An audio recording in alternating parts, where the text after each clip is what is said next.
Gérald Darmanin dans les Alpes-Maritimes. Le ministre de l'Intérieur s'est rendu dans le quartier des Moulins à Nice, puis à la gare de Menton à la frontière avec l'Italie. Un déplacement pour renforcer la lutte contre le trafic de drogue et l'immigration irrégulière. Gérald Darmanin veut faire pression sur la droite en vue de l'adoption de son projet de loi immigration. Mathieu Devez et Sacha Robin sur place. Davantage de fermeté et d'autorité, ce sont les mots qui ont prédominé lors de ces prises de parole de Gérald Darmanin. En déplacement à Nice puis à Menton, à la frontière franco-italienne, le ministre de l'Intérieur a réclamé davantage de moyens pour que les forces de l'ordre puissent agir et lutter fermement contre l'immigration irrégulière qui, je cite, pourrit la vie des riverains. Selon Gérald Darmanin, il est évident que nous avons un problème de mineurs isolés, des mineurs qui trop souvent, selon lui, échappent à la réponse pénale.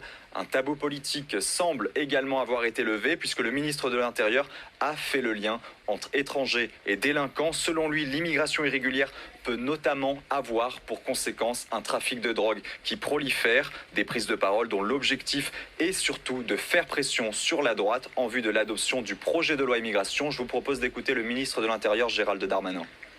Si ce texte, par malheur, devait être rejeté par la représentation nationale, qui évidemment est libre dans son action, bien évidemment, et que demain ou après-demain, quelqu'un prend des coups de couteau parce qu'il y a un étranger en situation irrégulière que nous aurions pu expulser grâce à la loi, et qu'on ne peut pas expulser aujourd'hui avec la loi actuelle, je pense que la responsabilité serait énorme, c'est pour le rappeler également.